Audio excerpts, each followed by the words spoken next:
I guess we'll move on to Kid A by Yeah. Radiohead. Yeah. I Do you want to talk about Radiohead in yeah, general first? yeah. So, what's your relationship with Radiohead's music? I have been listening to Radiohead for like 6 years or so, I think. I think Okay. that's accurate. 5, 6. I really enjoy them. When I think about their music, it feels a little bit almost too sterile and pristine sounding, and I feel like that has to do with the way their stuff's produced, maybe, or just Okay. yeah, the approach to the sound or something. It's almost like something feels a little bit stiff about their music when I listen to it now. Like I wish that when I listened to a Radiohead album, I felt that they were just completely artistically free in making it. And I know that Mm-hmm. they're like a huge band and really commercially successful, so Right. that could have something to do with it. But yeah, I just wish it was a little bit looser when I was listening to it, and I wish that more bold decisions were made in some of Mm. their albums, I suppose. I Okay. wish, you know, I could talk about it in terms that aren't just really general and basically. I've always sort of felt like the sterile quality of their music was kind of intentional. Like Mm-hmm. especially on an album like OK Computer, that album is supposed to sound like, in my view, it's supposed to sound really cold and Yes. almost hollow in a way where it's just like it's like a robot Yeah. that's kind of trying to learn to feel. Well, for that album, sure. Yeah. But even like the Bends and Pablo Honey, like the way that they're produced is just like squeaky clean, and it Hmm. just doesn't feel as though it should be that way. Like I wish there was a bit more grit to it almost. Sure. What about In Rainbows? I mean, the same deal. Really? I feel like there is um, a, a much more organic quality to that album than their other ones. Interesting. Well, I feel like certain performances in their songs can feel a bit more natural and organic, like say a guitar tone or Sure. something, or whatever. Like the live instruments, cool, fine. Hmm. It's just like an overall kind of thing. Yeah. Um, it bothers me less on their later material Mm. because if it's already like electronic and you know clean sounding, Sure. that's I feel Sure. like that's fine. You know, a lot of electronic music is, but for like the alt rock stuff, Right. Yeah. You want a little punch. You want a a little little dirt. bite. Yeah. You Yeah. want a little bite. You want to take a bite out of You it. want to take a big old bite and have it not just be, have it not taste like metal. Right. um, yeah. So for me, I was probably it was probably 9 or 10 years ago that I started seriously listening to Radiohead, and they were a band that I thought were for assholes, like because I was like a very very much like a classic rock guy uh, in high school, and Radiohead weren't quite considered classic rock yet. They definitely are now, which is terrific. But um, I What was that? What was the sigh? it's just like I'm getting old, man. But yeah, Radiohead was a band that I think it was probably Paranoid Android. When I heard that, I was like, this is actually sick. I can play that on the guitar. Oh yeah. Yeah. Oh, me It's too. one of the like 3 songs I can play. It's Blackbird by the Beatles is there another you one. go. Yeah. It's a fun riff. It's a little like you're sliding all around. And, Yeah. yeah, but it's fun to play. Yeah. Um, yeah, that was the song where I was like, all right, let me check this fucking OK Computer out, and I remember how I decided to get into them was I would just like when it was time for me to go to bed. I I would fall asleep. You I would would let Tom York sing you to sleep. Yeah, basically, I would just get really fucking high, and I would curl up like a little bug in my bed, and I would just have it. I would have it playing through my laptop speakers, and I have to say it was kind of a transcendent experience. Maybe not the way that somebody would recommend you get into their music, but You're like a little roach transcending to radio. yeah, I was just in a little cocoon. Just like that's how I got into a lot of. That's how I listened to Kid A. That's how I got into MIA. Oh yeah, they're such. Or I mean, MIA is like so good to listen to when you're about to like Yeah, it's just there's a lot of me just like stoned under the covers. That's She makes like sassy, dancey music. I know, The fuck? but that's the thing is that all of that, all everything that you're supposed to feel, it was all going on just in my brain, and I was like, this is sick. I the best experience though, under the covers, stoned late at night. That's how I first listened to Untrue by Burial, and that is the album that made me realize that you can do so much with electronic music. Hell yeah. I was listening in headphones and just hearing all the little sounds, and I was like, this is fucking insane. All the little crackly sounds. Yeah, the gravel and the shell casings falling to the ground and shit. Yeah, so that's, and since then I've been, I listened to probably all of their albums. I went through them one by one. I'd say In Rainbows is my favorite. It did take a second for me to click with it. I listened to it I so distinctly remember this. The first time I listened to it, I was like, this is like James Bond at the beach kind of music. I don't know why that was I don't know why that's the visual at the that it beach? conjured. Yeah. This is what James Bond listens to at the beach. But I grew to love so many things about it. I love the songwriting. All the melodies are great. I love the guitar tones. I love the sound of it. This is In Rainbows? In Rainbows, yeah. The track list is so tight. That's definitely still my favorite. Have you ever listened to the Live from the Basement things? You should check those out because they play stuff from In Rainbows. There's one for King of Limbs, and I think that you would find that there's a lot less of a sheen on those. I think you would really dig those. That makes sense. Yeah. So Kid A isn't your favorite? Kid A's not my favorite. I would say I don't actually know whether I prefer Kid A or OK Computer, but since I like In Rainbows more than both, it's not that important to me. Right. But I do really like Kid A. To me, OK Computer is a little inconsistent, but we won't get into that. Yeah, that's for another day. I do have my notes. You can hear the paper rustling. This is ASMR. Harrison's pulling out his notes. I'm prepared. So let's go through track by track. Oh shit. Okay. Wait, do you have anything you wanted to say before we dive in? I mean, we can do track by track, I guess. I did have general things to say about the album. Did you? You can start with that. All right, cool. Before we dissect it like a bug. Yeah. You're like a bug. Yeah. Yeah. Yeah. Isn't there kind of a concept of this album? I think it's supposed to kind of reflect the digital revolution and the rise of futurism, consumerism, even though that was already a thing. Right. It was on crack around the early 2000s because there was so much of a rise in technology. I think there's elements of that in so far as it's sort of an extension of OK Computer, because that album dives deep into that kind of thing. Yeah. But then I think with Kid A, what they've added on is a lot more personal emotions and feelings of anxiety and isolation. Totally. Yeah. I also feel for me, I mean, Kid A kind of depicts that a little bit more effectively because there are elements of the production that feel so synthetic and specifically robotic. Yeah. The vocal manipulations, of course, on the first track, the way that the vocals are chopped and reversed, and the vocoder on the second track, and etc. But it really captures that feeling of I'm just on the outside of this very fake, disingenuous society, and we're literally descending into the collapse of all of civilization, and what we're focusing on is just very skewed and off. Yeah, it is a sort of apocalyptic album. Yeah. In a lot of ways.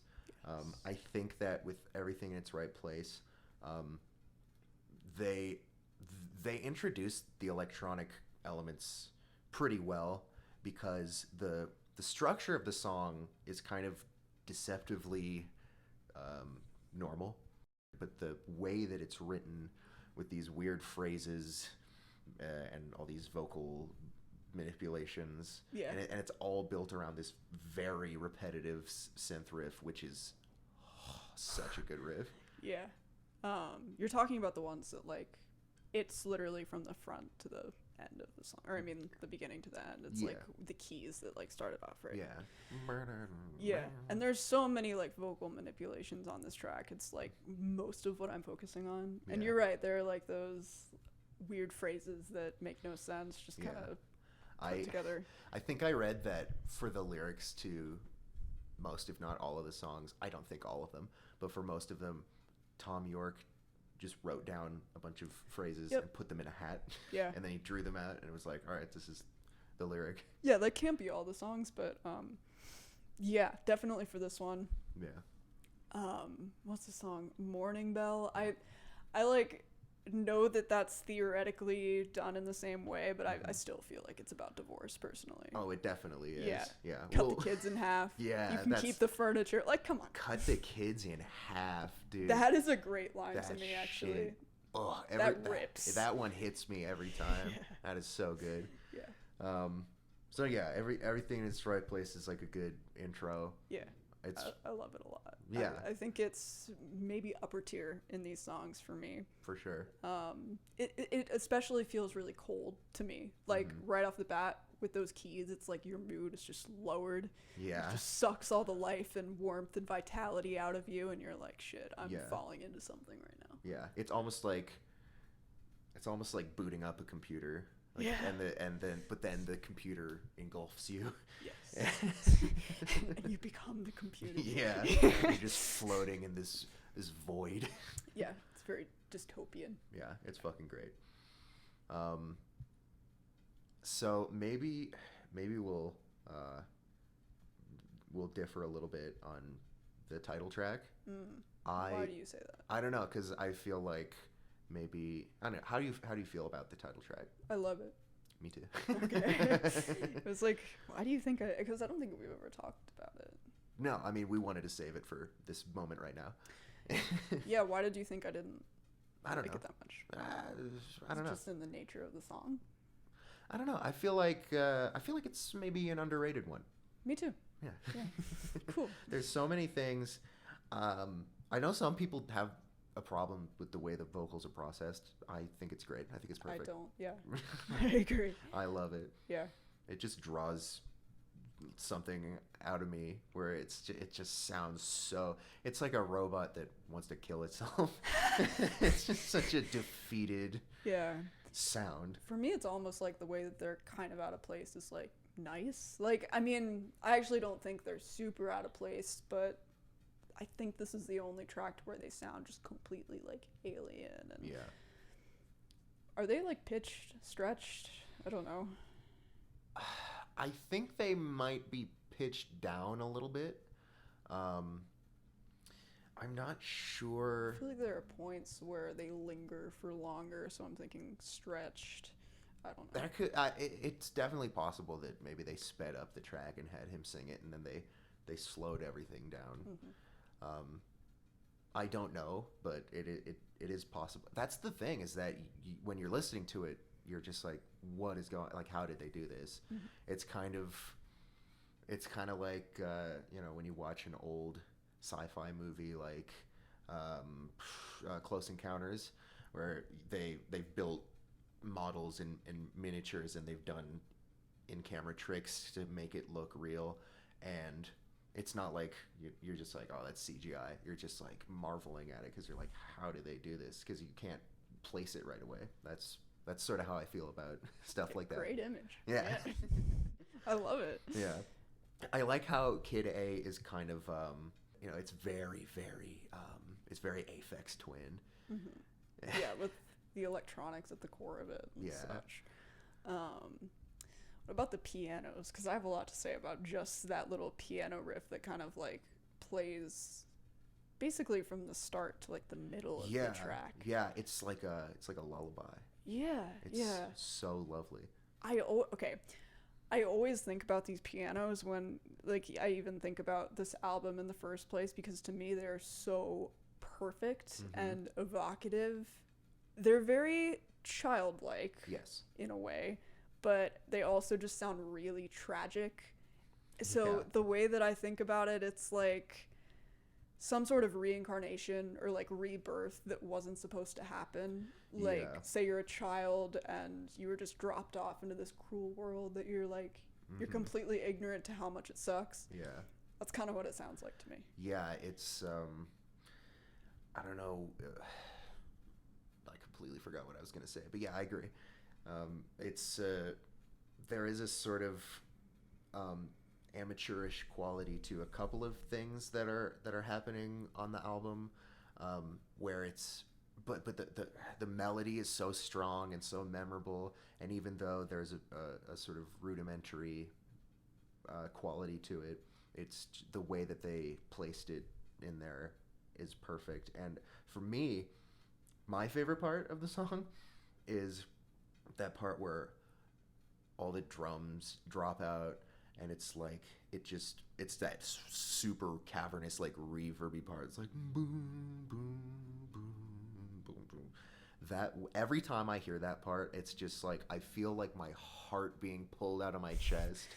I just Damn. disappear. That moment You're is starting to sound like Brent. transcendent. I know. I just I really love that part though. Yeah. I don't know how else to say it. It just pulls me into such a it just pulls me into the void, Yeah. and then it comes right back out, Yeah. and it's an interesting sort of dynamic moment. Yeah. I've never felt that way about it, but yeah, I can see it. It just adds to this whole depressed, like overwhelming dread that's going. Oh, I remember what I was going to say. So you talked about how the keyboard kind of childlike. That also, there's stuff in the lyrics that are, at the end of the song he says rats and children follow me out of town, which is definitely a Pied Piper reference, which is maybe political, but I don't know. Sure. This is definitely one where they drew lyrics out of that. Yeah, interesting. I can't think of the lyrics to the song just in my head. I mean, there are no vocals besides the vocoded ones, right? Yeah, yeah, and I've looked up what it's like. He said, like, I slipped away. I slipped on a little white lie. He says, we've got heads on sticks and you've got ventriloquists. Oh no. Oh shit. Yeah. Yeah, I've never looked up the lyrics, so Yeah, it's on me. But right. What's the other one? He goes, standing in the shadows at the edge of my bed. ooh, Yeah. creepy. Yeah, yeah. That's like, it's all just like weird imagery that, again, it creates this sense of dread, and then you have to sort of look into it because the lyrics are almost impossible to decipher without reading them. Yeah.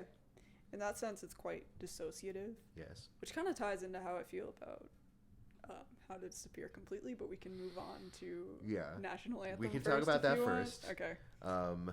National Anthem. What is interesting about the National Anthem is that it's the first real like rock song. That's exactly what I was going to say, yeah. But it's also like there's no guitar. Like, Right. we're 3 songs in its album. There's no guitar, Right. and it's like But okay the bass computer, is but so, fucked like, up. you just latch right onto it because Yes. it's so, like, Yeah, I don't know, obtrusive yeah. and It's simple. And it's the anchor of the song. Right. Tom York wrote that riff, yeah. and it's it is just like, I mean, it's just the same consistent groove, that riff over and over again, and it sounds like a panic attack.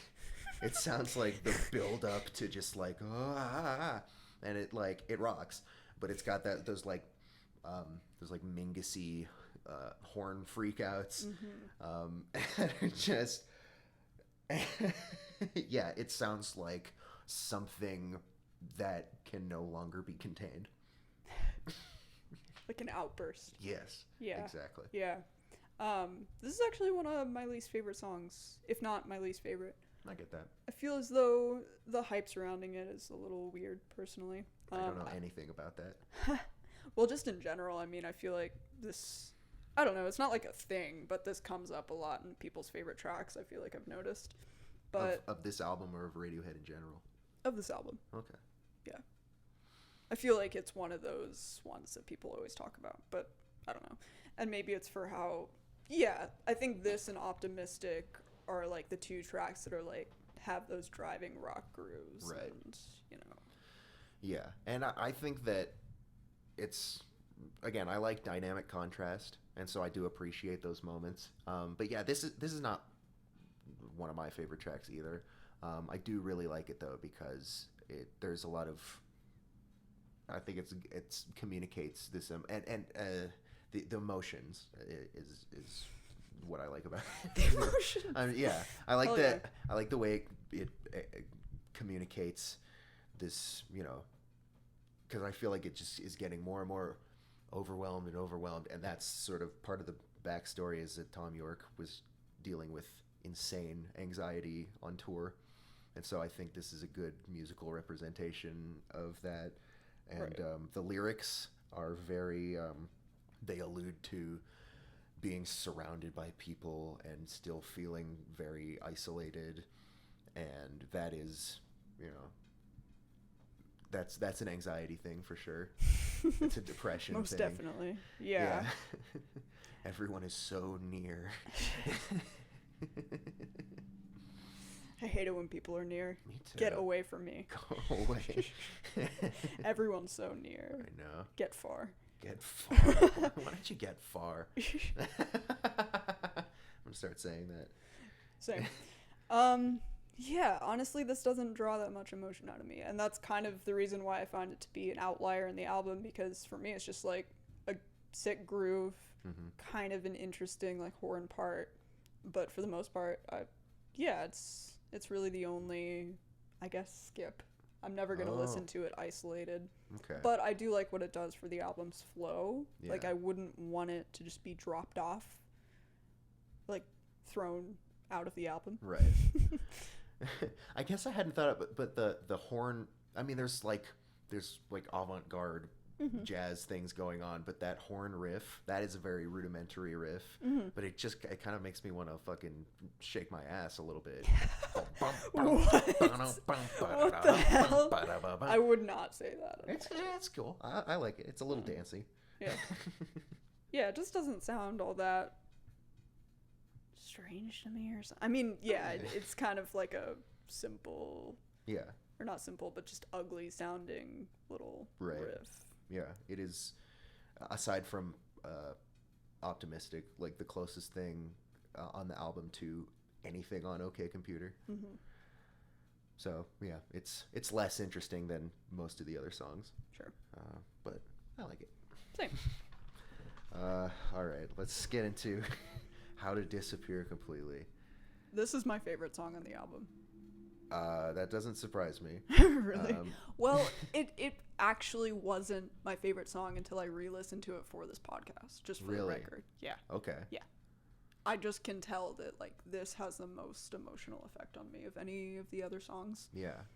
For some reason, because it's so simple and, like, light to the touch. Yes. It's really just those strum guitars and the way the sounds just kind of come in and swoop through it and touch it. Yeah. Yeah, for me it just sounds like you're being washed away into a pool of sorrow and your identity is just disappearing, and I float down the Liffey. yeah, exactly. And it's extremely dissociative, like you were talking about. That's totally what it is. Yes, very simple, but I like that the lyrics actually make sense, and there aren't that many of them, but what he does say is so tangible for some reason. It's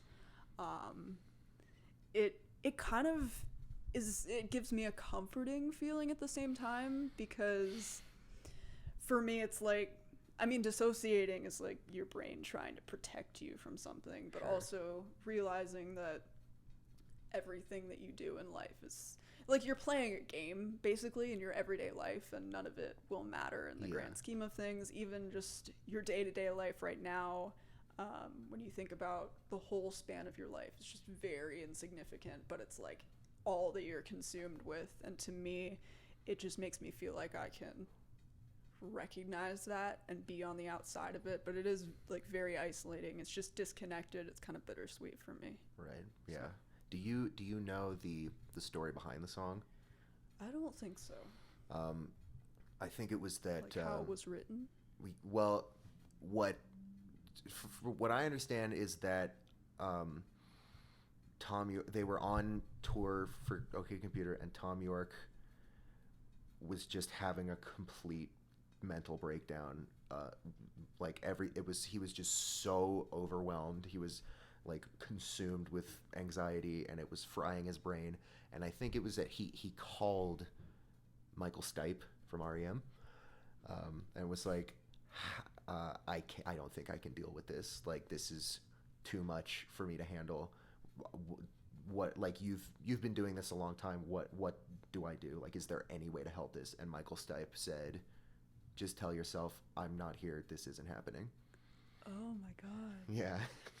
That's beautiful. It makes so much sense too. Yeah. Because you kind of have to go into that state. Or I mean, I don't know. I've never performed a Radiohead song live in front of a stadium of people or whatever. But right. Few have. Right. But the way that I kind of get through recording videos, honestly, is dissociating a little and getting really into my own. It's like a mental game. It's like mental Tetris. So when you reviewed Teriyaki, you were just checked out. Well, I don't know. I don't remember. Shut up. So probably, no, I don't remember because it was 4 years ago. Oh, okay. Well, but I remember how it felt to like review the Spider-Land video. Right. And I don't know. I've also had to record with like people around and had to stop thinking about the fact they're around. And I'm really paying a lot of attention to kind of how I'm articulating things and the sound and tone of my voice. So it's like I'm not even thinking about what I'm saying almost. Right. Yeah, interesting. Yeah. Yeah, this is one of their best songs, period. Yeah. It is. I think it's, but see, okay, the way that you feel about the national anthem, sort of how I feel about exit music for a film. Okay. People shit themselves over that song. Really? Yeah. People love it. I've never witnessed that. I mean, maybe it's just the specific people we're talking to. Right, yeah. You know. I feel like it comes like a lot of people rank it so high. Maybe, it was the credits music for the movie Romeo plus Juliet. Yeah. Have you seen that movie? No, but I knew that. Okay, yeah. So I think maybe kind of adds to the way I feel about it, but go on. Yeah, it's just people love that movie, and I don't know, people really go nuts over that song, and I think it's good, but I think that what that song is trying to do, this song does so much better. How to Disappear Completely? Or? Yeah, How to Disappear. I think How to Disappear Completely is like the roided out, just like unstoppable Super Saiyan version of exit music. Sure. Yeah. I think the vocals, I think it's maybe Tom York's best vocal performance, like especially when he goes, I'm not here. Oh yeah. That shit is like a knife in my heart. Really, yeah. It's so right. Good. Yeah. And the way that the strings at the end kind of go, they're like off key and they're kind of warping, and it's like it feels very dissociative. And it's just like falling down the well. Yeah, the way the strings kind of, yeah, exactly. They like fall, they spiral down. Yeah. It's so sick. Yeah, one of their best songs by far. And it's like, it's funny because as a rock band, the guitars kind of drive the action. So with this is the first song on the album that has guitars, and it's such an intimate song. Yeah. Yeah, this is like a really good example of how personal and intimate and direct the emotional appeal is of this record. Yeah, I was gonna say the same thing about that, because even though it is kind of a like political record, I think Radiohead are a political band, but their songs always also cut a very personal part of you. Yeah, They touch cut on, through to your heart. yeah, they touch on something really kind of scary that lives inside all of us. Where it's like, oh my god, I am so sad. Yes. And what if this is my life? Individual personal struggle, Yeah. basically. Yeah. Shit you talk about in therapy. Right. Right. Do you have anything else to say about this one? I don't think so. I made a painting about it one time, Oh, or depicting what it looks like in my head. you should show me. It's outside. It's that one. Oh, it's that one? Yeah. Oh, well, it's lovely. Thanks. All right. I guess that means we're moving on to Tree Fingers. I think that this song is okay. The way you said that, I thought you were gonna say like terrible I or the think greatest it's thing ever. Bullshit. No, it's like, it's an okay, like, I wouldn't call it an interlude because it's like 4 minutes long. But it is like when I recently listened to Kid A, I was kind of struck by how you have the national anthem that builds to this huge, overwhelming climax, and then you have How to Disappear Completely, and that's the sort of like taking yourself away from everything and like just disconnecting, and then Tree Fingers is just a void. Mm-hmm. It's just like nothing, and I did find that interesting. I also find it interesting that they made those sounds with like guitars and guitar feedback. Yep. That's pretty sick. But I don't know. It's not my favorite. That one's kind of a skip for me, to be honest. I really like this actually. This song. Well, you're an ambient person. Yeah, that's probably why. You're a drone hoe. Right. I don't know any other drone hoes, unfortunately. I really need to make drone hoe friends. I'm sure they're out there. I'm sure. Yeah. Go on. Yeah, I mean, you're right. I am an ambient bitch. Mm-hmm. Let's just come up with as many ways to say this exact thing. Yeah, I'll think of something. Okay. Anyway, cool. go ahead. It just evokes a very specific emotion in me that I don't know how to really articulate, but it is very icy and isolating, and it completely disconnects you from the album in a way, and I just find the sounds to be so freaking beautiful, even though they're so minute and delicate. Mm-hmm.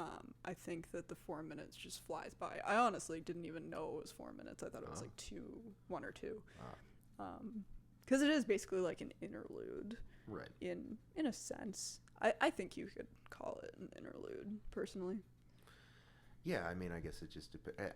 I think it is important that it's on the album, because I think going from How to Disappear Completely right into Optimistic would be awkward. True. So I think it is a good kind of a breather, because How to Disappear is an intensely emotional song. Yeah. And you need a second to just be like, all right. Yeah. So I don't think it's like a bullshit song. Yeah. And I understand why it's on the album.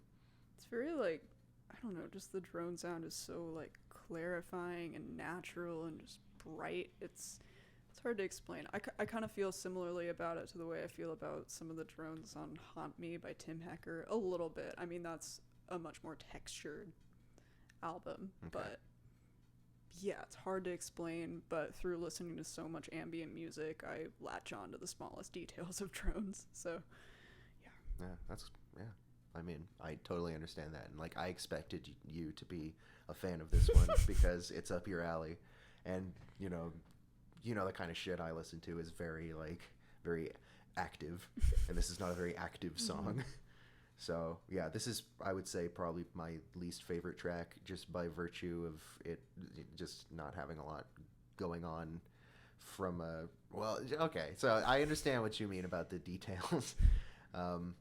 And I do pick up on them, and especially when I listen in headphones, I'm like, okay, I can hear little things. Like, this might be cliche, but it kind of sounds how the cover looks for me. It's like sheets of ice. I agree. This is one of those albums with like a perfect cover. It sounds exactly like the cover looks. I love that. I think Radiohead are pretty good at that. I think this one in particular for me though. For sure. But yeah, it's like you're isolated in the Arctic and there's just nothing but sheets of ice in front of you or something. Yeah. You're looking at the fucking. This is like the song version of like looking at the fucking Aurora Borealis. Yeah, exactly. Yeah. Yeah. So Tree Fingers, you know, it's decent. It's a little more than decent, but whatever. Let's move on. Okay. You know, it's funny. When I was like 16, my best friend, I recommended him this album. I was like, you should check this out. Like it's pretty cool. All the songs are really strong. Tree Fingers is kind of bullshit, but whatever. And then he was like, hey, I listened to Kid A. I thought it was all right, but like Tree Fingers was my favorite song.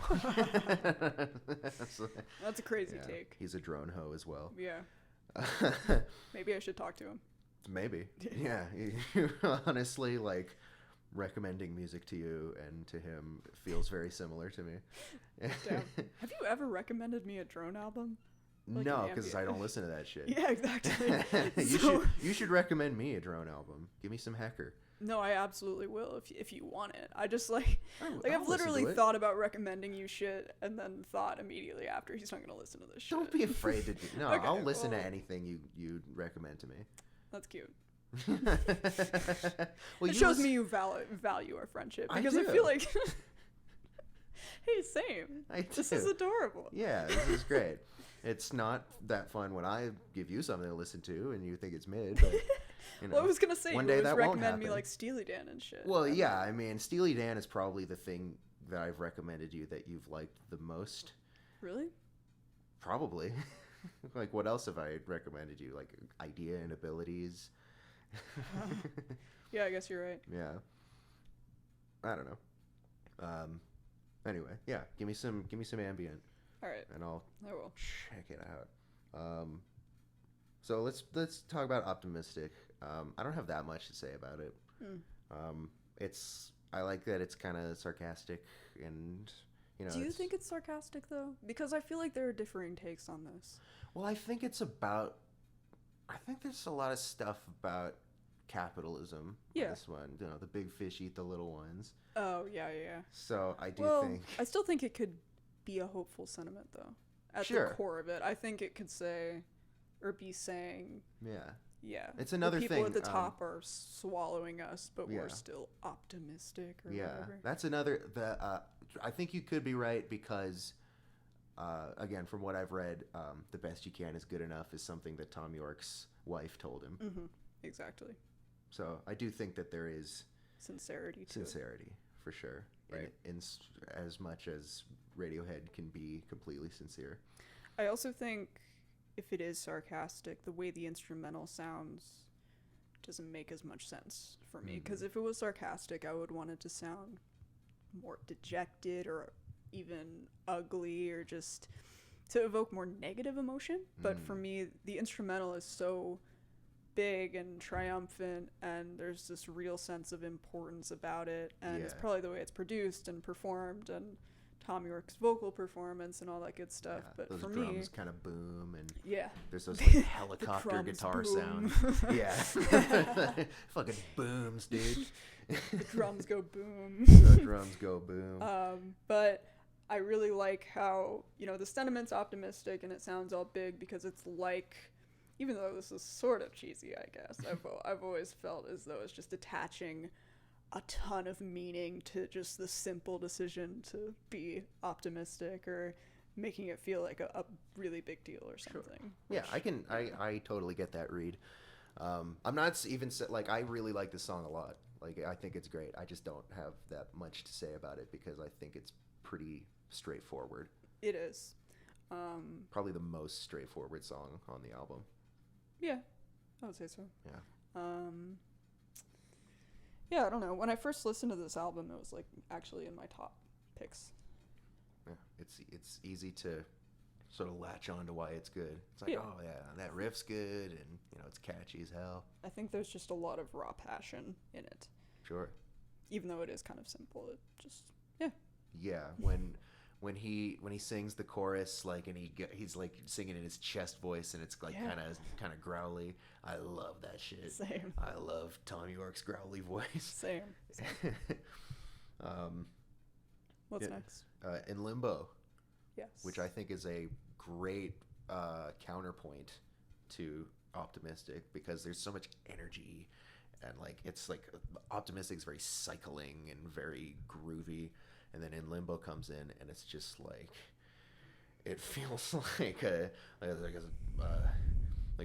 dream state, and it's just like you're not sure what's going on. It's kind of like, so the main reason why I like this one is the way the vocals are mixed. Yeah. Because I guess they're kind of level with the instrumentation or a little bit below or something, but it's like you're in something that's bigger than you. It's like you're underwater, you're like suffocating in something. So that's why for me there's like a sense of subtle desperation in this song. And yeah, I like that. It's, I mean, I think another reason it's a good counterpoint to Optimistic is like it's overtly cynical. I think it's just, you're living in a fantasy. I love the line, I spiral down trapdoors or something. I just picture like something that doesn't make sense. Like a pit, like say you like fell down a pit to your death and there were just a bunch of trap doors on your way or something. I don't even know what I'm saying. You can see ground underneath you, and then it just opens up again. Yeah, I love that. It's just like dark. It's like a tunnel. It just, I don't know, it evokes a lot for me. Yeah. When he says, I'm lost at sea, that's just what the whole thing sounds like. Yeah, for sure. Yeah. It's like drowning. Yes. It's like having a dream that you're drowning, and like you can still breathe, but you're also like terrified. Yeah. It's very psychedelic. Yeah. And I love that guitar riff, that like arpeggio, like yeah. That's shit. Yeah, it sounds sick. It's primo. And I think it's another, like the national anthem at the end, it just turns into complete chaos, and then it just disappears like a whiff. Yeah. So this is top tier for you, I assume. I would say it's at the lower end of the top tier. Same. Yeah. We agree on something. Yeah, because there's some. Well, I mean, let's get into it. Fucking Idiotech. Oh shit. This song is a fucking banger. Yeah, I would say the same. I think it's my favorite song on the album. Damn. Okay. I wouldn't say the same, but okay. It is kind of an adrenaline rush. It's those very scuffy, sharp drums. Yeah, scuffy is scuffy. I don't know. It's sort of glitchy. Yeah. It's like it's Aphex off kilter. Twin-ish. Yeah. For sure. Those chords, so good. The way they just swell. Yeah, super robotic sounding for me. Yeah, and it's like it's kind of a environmental song, right? Is it? I thought it was more like political in nature. Like, I think God, what are some of the? I can't remember. Thinking of something specifically. Shall I sing the whole song yeah. until you remember? Yeah, do it. It's like just not. Yeah, like women and children first. Apocalyptic. Here I'm allowed everything all the time. It's like. It's greedy and, It gives me chills, man. Yeah. I used to listen to that song on a fucking loop just because, like, that chorus just, like, sent shivers through my whole body. And there came a point where it made me, like, I felt like I had heard it so much that I squeezed all the juice out of it, and that made me sad. But now when I listen to it again, I just remember everything that's so just, like, visceral about it. No, it is, yeah. I remember hearing this song live and losing my shit. Oh, you've seen Radiohead live? I have. Oh, damn. They unfortunately didn't play many Kid A songs. Oh, okay. I remember they kind of played like all my least favorite Radiohead songs. Oh, really? Which was a shame. A lot of the bends. Yeah, well, I mean, cuts from lots of their records, but just all my least favorites. Full playthrough of Pablo Honey. Right. I mean, no, I don't think they played any. Maybe Creep. But do they even play Creep? I think Don't they they just ignore stopped it? for a really long time, Yeah. and then they started doing it again fairly recently, Okay. just because they're over. They're like a legendary band now, and so they're like, whatever. Here's Creep. Yeah. Yeah. Maybe they fell back in love with whatever they liked about it initially. Actually, I don't think they even liked it to begin with, honestly, because like I remember hearing that that part, like when they're going into the chorus where Johnny Greenwood's like hitting the guitar. He was like, basically trying to sabotage the song and make it sound like he was like, this will sound like shit. Oh my god, that is so fucking funny. And it's like the most iconic part of the song. Anyway, Idiotech. Yeah. Yeah. I mean, I don't have much to say beyond it's just incredible. The drums do a lot for it, I think. Mm-hmm. Yeah, that's okay. that's really it. Yeah. I always latch right onto them, and they, again, it's like an adrenaline rush for me. Yeah, I mean, this is like you may not agree, but like I shake my fucking ass to this one. Sure. Like you can't stop me. Yeah. I would shake my ass to motion picture soundtrack. Well, we're almost there. Okay, let's get into Morning Bell. All right. I like this song, but I do think it's like mid to lower tier. Personally, I think it sticks out to me the least. Okay. I hate to like be like that because it's a little reductive. I mean, there's a lot to like about it, but in the grander scheme of the album, it was never one that like really pulled me in. I disagree. Like Okay. personally, I really like this one. I wouldn't say it's like, top 3 or anything for me, but I really like a lot of things about it. I think it sounds very. You're looking at your fucking phone while we're doing the podcast. All right. I was trying to pull up the lyrics. Oh, okay. Leave me So alone. anyway, so I didn't want to admit that on the fucking. I'm just kidding. So Yeah, I'm checking Twitter. Yeah. Fuck you. So Morning Bell. This one is one of the coldest. I think it's there's very. It's very robotic. The drum. I don't know if it's live drums or if they chopped it up or if it's electronic. I think both, right? I mean, they yeah. could be recorded live and chopped. Probably, yeah. I like the odd time signature. I like the keys because they sort of remind me of the title track a little bit. I wouldn't say the same. Not the lullaby part, but the sort of the rounder kind of bassier sound. I like the lyrics. I like release me. Yeah, I was literally gonna say that part is fucking eerie to me. Yeah. Yeah, I don't know what more to say. It's.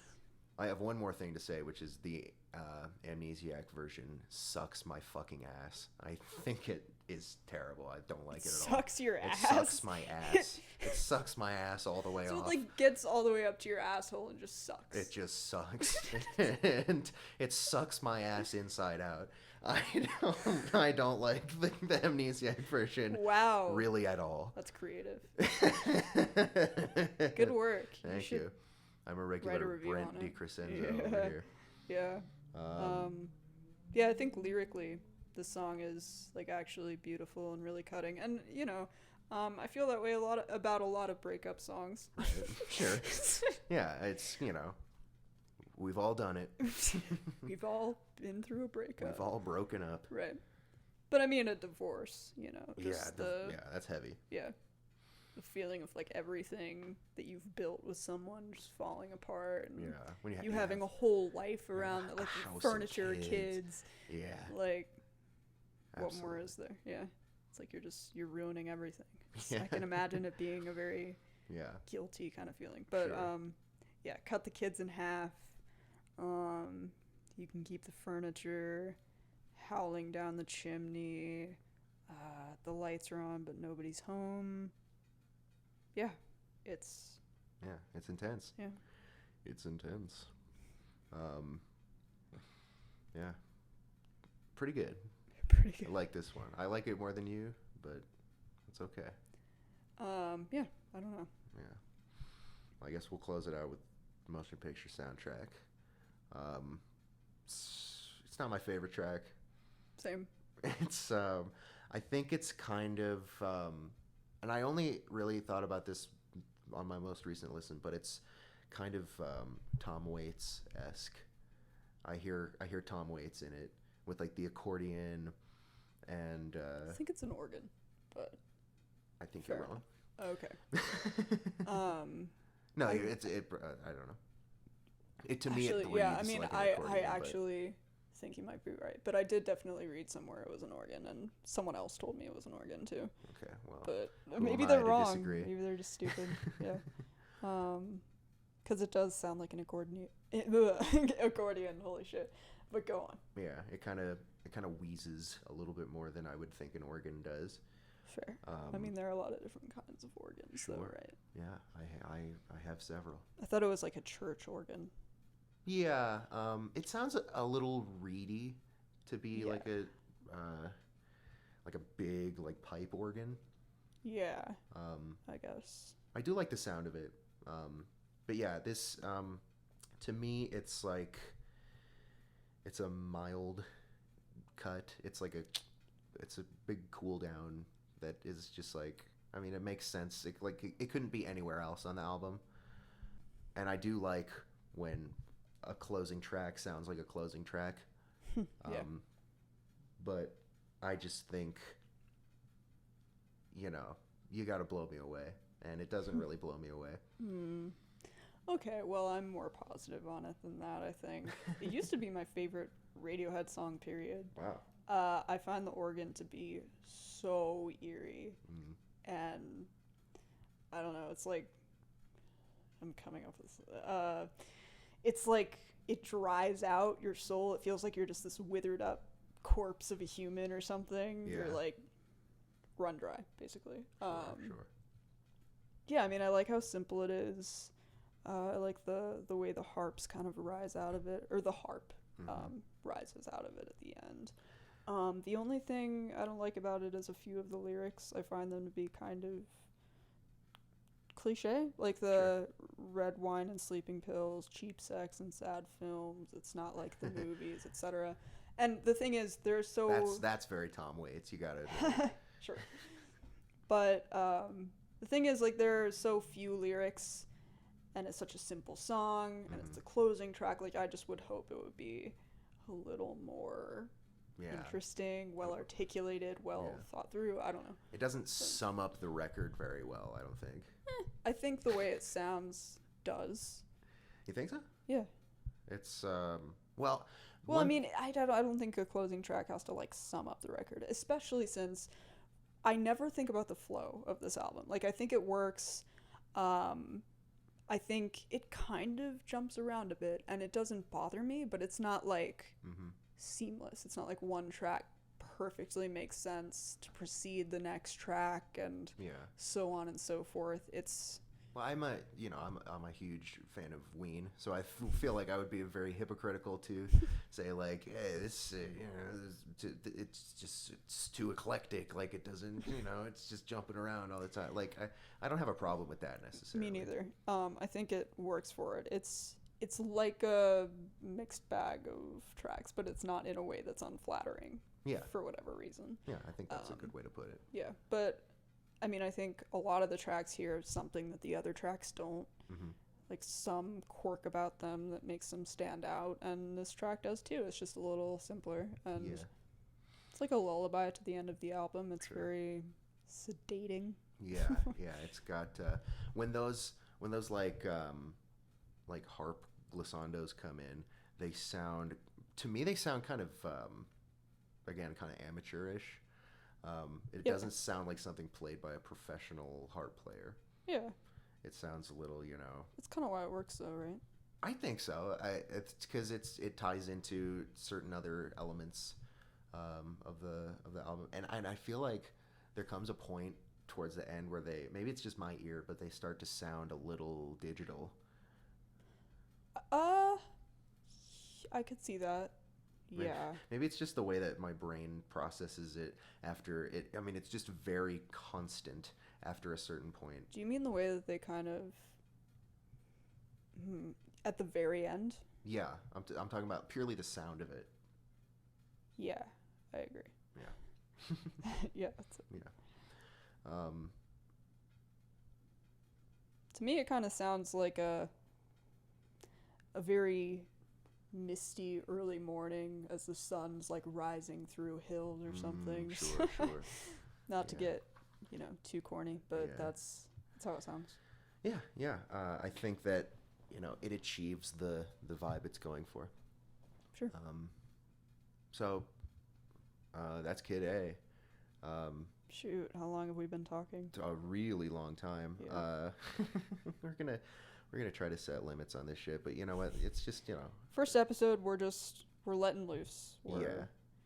We're letting it all hang out. So it's time to dive into the review, and I'm going to read it because I mean, no offense, but it does require a little gravitas.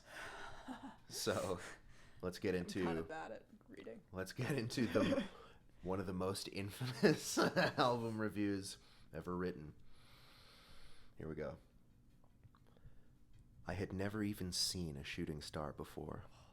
25 years of rotations passes through comets' paths and travel, and to my memory, I had never witnessed burning debris scratch across the night sky.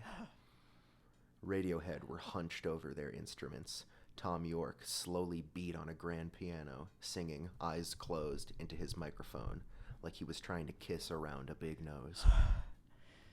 Colin Greenwood tapped patiently on a double bass, waiting for his cue.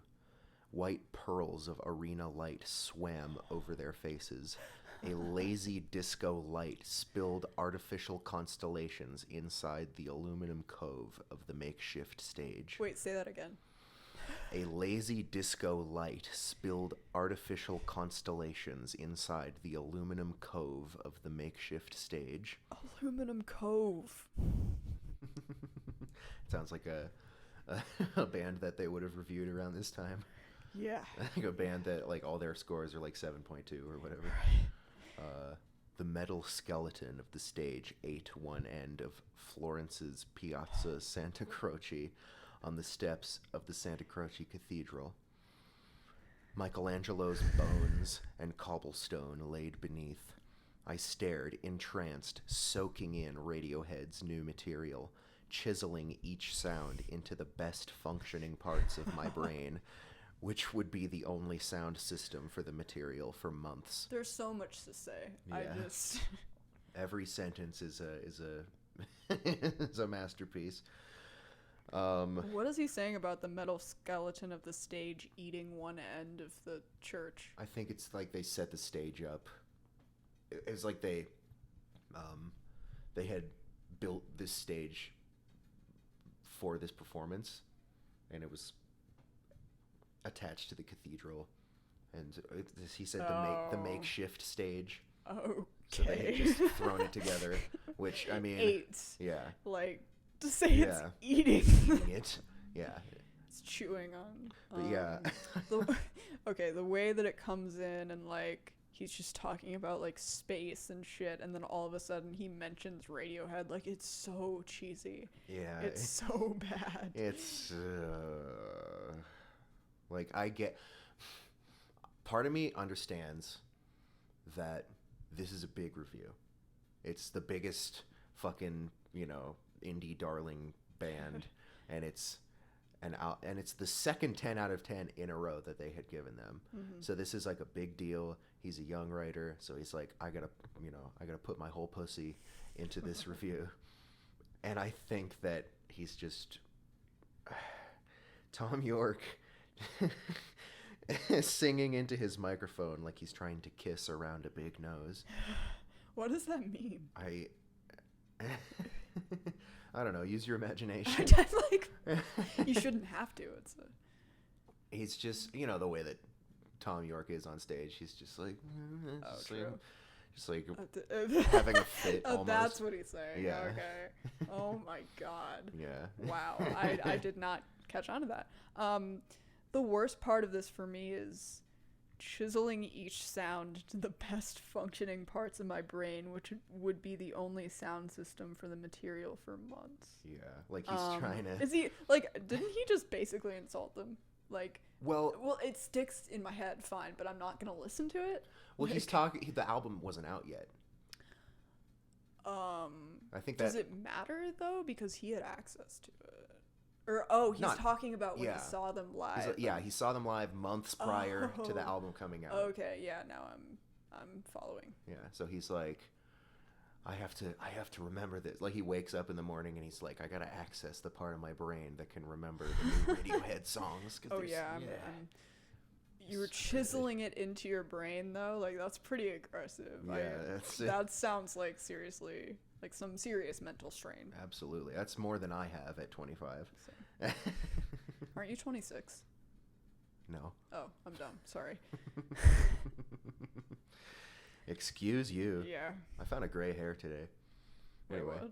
Oh, you found a gray hair Yeah. today? I'm so sorry. Well, I'm not surprised. At least you're not balding yet. That's a That- plus.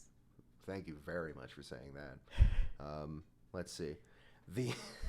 The butterscotch lamps along the walls of the tight city square bled upward into the cobalt sky, which seemed as strikingly artificial and perfect as a wizard's cap.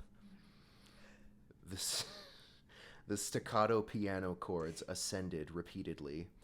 Black-eyed angels swam at me, York sang, like his dying words. There was nothing to fear, nothing to hide. The trained critical part of me marked the similarity to Coltrane's Olé. The human part of me wept in awe. That last sentence. Just like the way that he was like, I'm just gonna like sneak in this. I'm gonna like basically I've listened jerk to myself jazz. off in this. The critic part of my brain Yeah, right. knows what jazz The really is. sophisticated, skillful part of my brain. Yeah, the part that makes me qualified to Thought write of this jazz, review. like thought- a jazz piece. I thought, wow, there's jazz happening. Which I only know because I'm such a, I'm such a jazz guy. So wizard's cap. It's just so, I don't know, it evokes nothing. It's so specific and random. How did he come up with that? Like, I'm sure visually it made sense to him at the time, but it's also like, I mean, it has nothing to do with space or anything that he's talking about. yeah, he had to have thought like magic and then wizard and then like a wizard's cap Well, for it was some reason. It was 2000. The Harry Potter books were in full swing, taking over the world. I guess. They didn't wear caps in Harry Potter. I guess not. Maybe at graduation. I don't think so. Oh, really? I mean, they didn't have a graduation, right? They just had the intense battle with Voldemort. Or He Who Shall Not Be Named. You're the Harry Potter expert. You're the.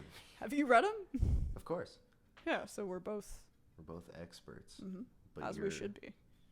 You're just way into them. What Harry Potter house does Brent belong in? Oh man, I mean, Didn't you do a whole video about this? Brent is not a rapper. Do you think he could be though? I mean, he's got bars for sure. Like if if this is any indication. I mean, what's so fascinating to me about his writing is that it's actually really creative. It's just terrible. Yeah. It's like he could be a talented writer, I feel like. Yeah. But his voice is just so cringe and insufferable. It's like impossible to read and enjoy. Yeah. I have no idea if he did anything after his tenure at Pitchfork, like writing wise or review. I don't know if he has a blog or. No one will hire him. All the indie publications were like, no, sorry. It's we read the We've Kid A just we've decided to move forward with stronger candidates. Better luck next time. review. Sorry. It's just like some guy's WordPress.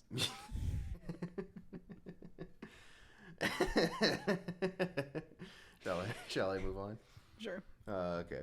The Italians surrounding me held their breath in communion, save for the drunken few shoutings of "creep." I love the way What do you spelled that? CRIEP. Creep. Play creep. I want to hear it. Holy That's shit. not an Italian accent. Suddenly, a rise of whistles and orgasmic cries swept unfittingly through the crowd. There's just sexual moans like Yeah. echoing off of It's the just walls. everybody nutting in unison. Man, sounds like Radiohead puts on a hell of a show. The song, Egyptian Song, not what it's called, was certainly momentous, but wasn't the response more apt for, well, creep? I looked up. I thought it was fireworks. A teardrop of fire shot from space and disappeared behind the church where the syrupy River Arno crawled. Radiohead had the heavens on their side. Okay, so that has to be a metaphor, right? The teardrop of fire from space thing. Or is he Shooting star. literally talking about... I think he's literally talking about a shooting star. Like he saw, I mean, because, outdoor concert, big, wide open sky. Well, yeah, but like, this isn't like a single moment he's talking about because he's talked about... Or wait, is it? Is it literally just... Yeah, it begins with, I had never seen a shooting star. So this whole thing's about Pyramid Song. I guess. It's also about stars, and it's about cum. Maybe that's what happened, is just the shockwave of cum sent a huge, interstellar beam through the sky and landed in the syrupy river, making it all the more syrupy. I could see why a stream of cum would be called a shooting star. Just a huge fucking, just a Stream of a semen. shot of Italian cum. Through the sky. Just scraping the cosmos. That's so beautiful. I know. This dude knows a lot about cum. He's so knowledgeable. I know. That's This why. is why Pitchfork is called the most trusted voice. more like the most trusted voice in cum.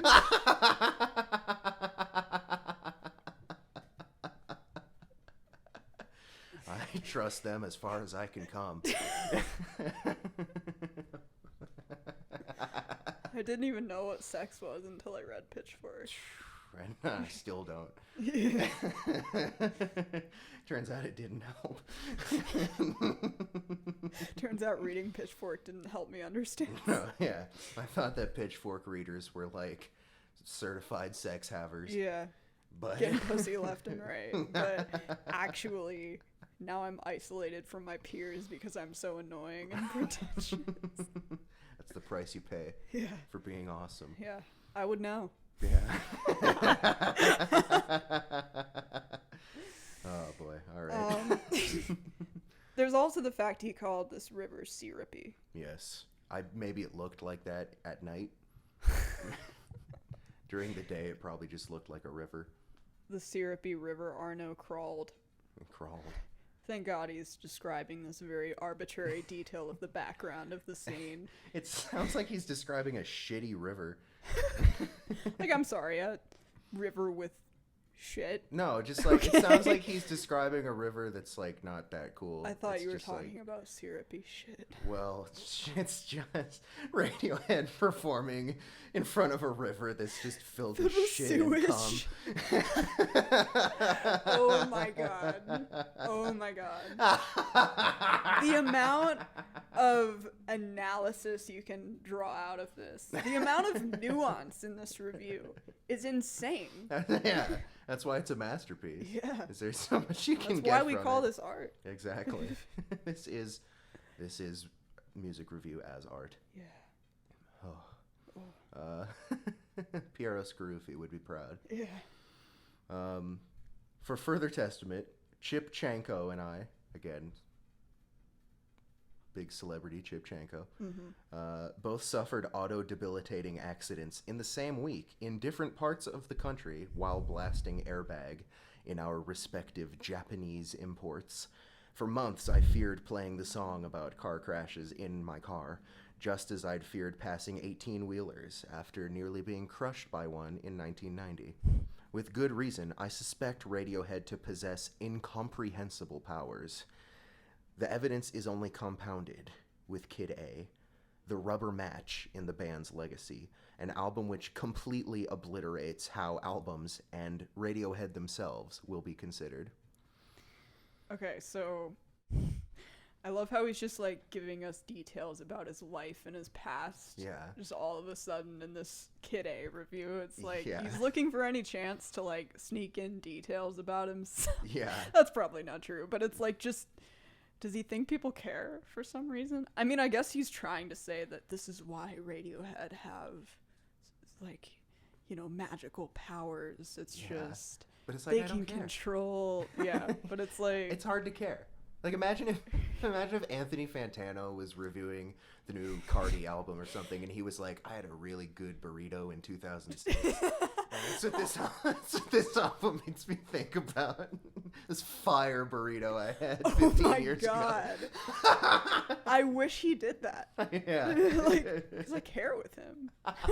Like, talk about your life. Come on, we gotta get to know you. Yeah. Tony, please, open up. Give us the deets. That's what the fans want. Please, what's the tea? Yeah. I bet he has a crazy dramatic life. He probably does. Yeah. He's probably just, it's probably too much to handle. Yeah. It's all the fame and... He can't walk down the street Yeah. without people being like, oh. He's probably been recognized a lot. Yeah, for sure. I mean, he's the most famous music reviewer in the world. He goes to like a coffee shop and people are like, you gave my beautiful dark twisted fantasy a 6. He's like, oh, I'll have a latte. He's like, and I did it again too. Yeah. Suck my dick. Yeah, basically, probably. Yeah. Yeah. I do like his commitment to that score. Yeah. It's I would probably score it similarly. It's very admirable. I hope I'm, you know, as committed to something as he is committed to that one day. I hope I know loyalty like that one day. Yeah, absolutely. Well, I mean, maybe we'll get there with this.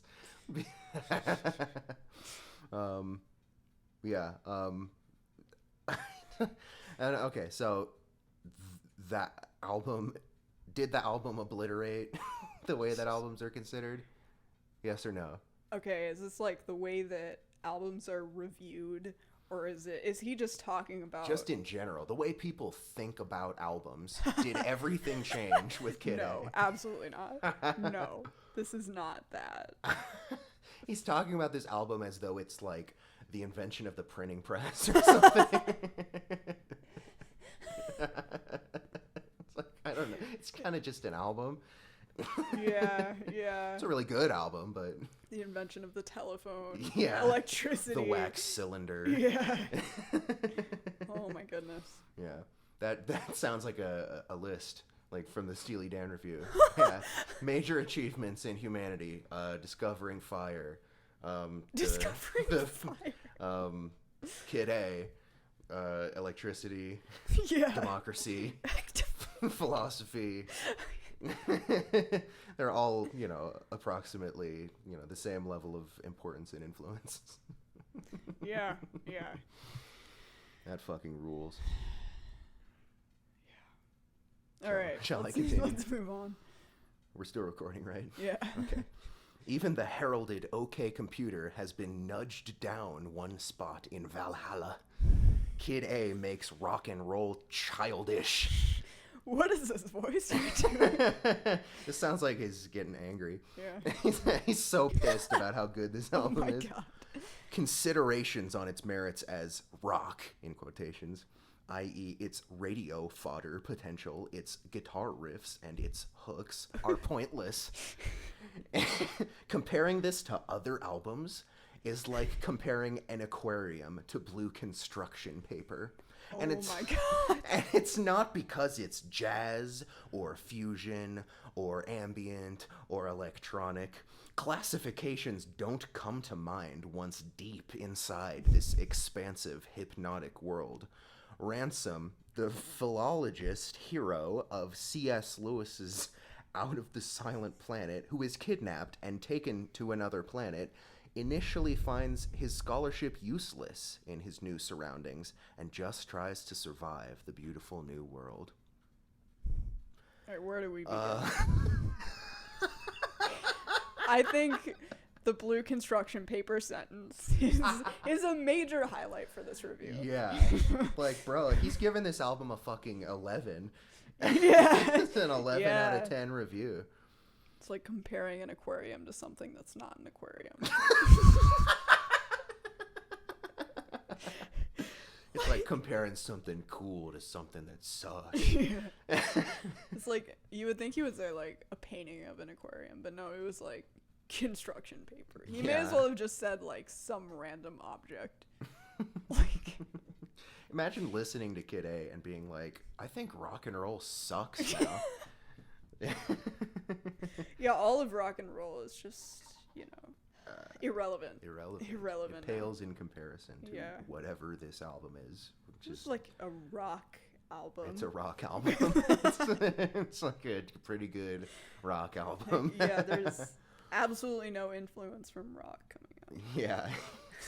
And it's so funny to think. Oh, I mean, he said like, you know, yeah, like talking about it in terms of its hooks and riffs. It's pointless to consider it's like the album is full of hooks. Yeah, it's got so many. That's the reason why. I mean, that's one of the reasons why it's so good and accessible. Yeah. If it had no hooks, if it was like the same thing but no hooks, it would suck. Yeah, it'd suck ass. Yeah, you'd never want to listen to it. It wouldn't be what it is. Like, yeah. I mean, if it went fully abstract and formless, it would be like a completely different fucking album. Yeah, man. And it's not Kid A. Yeah. It's like this album changed his life. It changed the structure of his brain. Yeah, he's no longer intellectual, and now he's just focusing on the beauty in the world. Because the last part, he's like talking about the C.S. Lewis book where like they don't know what they're seeing, but they know it's beautiful. Yeah, basically. Yeah, which, all right. Yeah. When I listened to it, I was like, this sounds like a rock album. Right. No, this is like making him let go of his, you know, his clinging on to his intellect that we saw before when he was talking about jazz. Yeah, he had a complete ego death. Oh my god. It's like this album's like DMT. Yeah. Oh my god. Yeah, I mean the way he's talking about it, it sounds like he's tripping on DMT. Yeah, Holy he shit. probably was when he wrote it. I wish music could just make you trip on DMT. Yeah. That would be very convenient. Anyway, let's move on. This part, I can't even with this part. Okay, this is an emotional, psychological experience. Kid A sounds like a clouded brain trying to recall an alien abduction. It's the sound of a band and its leader losing faith in themselves, destroying themselves, and subsequently rebuilding a perfect entity. In other words, Radiohead hated being Radiohead, but ended up with the most ideal, natural Radiohead record yet. Okay, so the fact he called it a psychological experience makes no sense because all albums are a psychological experience. So I just want to point that out. You need to have a very high IQ to like this album. But he just said it's just emotion. It's kind of the Rick and Morty of albums. You just wouldn't understand it because you're too dumb. Yeah. Oh my god. I mean, I get what he's saying about. Did you have? Sorry. No. Okay. I get what he's saying about them rebuilding themselves. Yeah, I mean, that much is true. It's like a little bit freer sounding than their last album. Yeah, and more experimental. But it's, geez, the way he's like just like articulating that. Yeah. Is so overblown. I also like when he said a band and its leader. Like he's got a huge fucking man crush on Tom York. Yeah, he's got a major hard on for Tom York. It's like, man, Now I Its understand. leader, its emperor. It's glorious ruler. I wouldn't be surprised if that's what he wrote. The man who is the king of my dreams. God. The ultimate creator. Yeah. Well, this is okay. So now he's finally going to start talking about the music. Oh my We're god. like 17 paragraphs in. Holy shit. Everything in its right place opens like Close Encounters spaceships. I mentioned that. Communicating with pipe organs. As your ears decide whether tones are coming or going, Tom York's Cuisinarted voice struggles for its tongue. Everything, York belts in uplifting sighs. I guess these vocals weren't too breathy for him. The first person mantra of "There are two colors in my head." Oh, thank you for that. I'm going to sing all of these. Is repeated until the line between York's mind and the listener's mind is erased. Oh my god. Okay, Cuisinarted Yes. voice. That is fucking insane that he wrote that. Like, oh my god. Turning You're talking about Cuisinart kitchenware. into a verb. You're talking about a kitchen appliance, dude. Weren't you just talking about how this album's like space and like, I don't know, an alien abduction? But it's and... also like it's a toaster and a refrigerator. It's like a moon and a planet, but it's also like the dishwasher. Oh my god, yeah. It's a computer in a blender. It's like, okay, writing with a lot of imagery is gonna like, you know, make you tune into like what you're picturing. Yeah. And why are you making us picture a freaking Cuisinart? Tom York inside a Cuisinart. Oh no. It's gross. Gross. Not sad or anything. Just get his remains out Ew. of here. Ew. I'm not eating that. You wouldn't go This dude, you know this dude would drink Tom York like a smoothie. Oh yeah. He would go Not to full bring- cannibalism. Not to bring for- calm back into it, but It would. Oh my god. Let's not go any further Yeah. because it's just gonna become. yeah, this is just gonna become. We could go, you know. We could go on All right. about this forever. Skittering toy boxes open the album's title song, which, like the track Idiotech, shows a heavy Warp Records influence. The vocoder lullaby lulls you deceivingly before the riotous national anthem. Mean, fuzzy bass shapes the spine as unnerving theremin choirs limn. Oh my god, I thought What? that he said bass shapes. Bass shapes. Like shapes Making of bass bass. shapes. What is this word? Lim? Limb? I think Limb. I mean, I don't know. You're getting too deep when for me, Brent. Yeah, when you just kind of use context clues, it's like, it's probably just a verb for something church-like, Yeah. being played. This, I can't believe this sentence. Brash brass bursts from above like Terry Gilliam's animated foot. The alliteration. Yeah, like I said, he's got bars. Like Animated foot? Yeah, this is a reference to Monty Python. Okay. It's an iconic image of like Terry Gilliam would make these animations for the various projects they would do, the TV show and the movies and stuff. And it was like, Monty Python, and then his big foot would come down and squish the title. So that's what he's talking about. Okay. Again, what an obscure reference. Yeah. He's so cultured. I know. Oh. Some of these, it's so funny because like some of the things that like the references that you wouldn't get, it's funny to like explain them to you just to hear how stupid they sound. Yeah, it makes you aware of it. It's Yeah. This oh is my gonna god. It be makes so you much like fun. really take it in. Yeah. Yeah. The horns swarm as York screams, begs, turn it off. my god. It's the album's shrill peak, but just one of the incessant goosebumps raisers. Okay, so I want like this is metaphorical, right? He's like the turn it off part. Does he actually scream that in the song? No, I don't think so. I don't remember him saying that. Yeah, so see, that's what I thought when I went through it at first, and then I was like, no, he's literally saying. I think he's trying to make a reference to like the anxiety, like you were talking about, like something's beating in his head.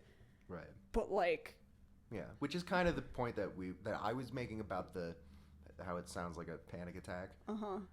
But that didn't happen, and I mean, it kind of induces a literal interpretation. Like, you know, it's easy to think about it as him actually screaming that during the recording, which he did not do. No. It's just the weirdest way to like speak metaphorically and make this point. Just makes me imagine Tom York like listening to the song in the headphones while recording the vocals and being like, can you turn this bullshit off?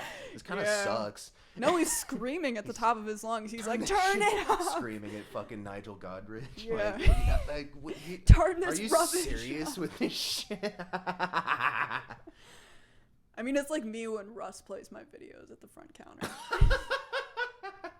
It's like watching my Logic review and I'm like, fuck you! Oh boy. It's when he says the horns swarm, it does make me think of Tom York being swarmed by bees in the studio, and that's where the screams came from. It's a very human, natural place. Being attacked by bees is a fact of life. Yeah, it's something just like just oh my it's god. like getting divorced and cum. Oh my god.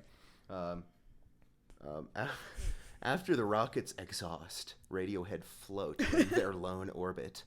How to Disappear completely boils down Let Down and Karma Police to their spectral essence. The string-laden ballad comes closest to bridging York's lyrical sentiment to the instrumental effect.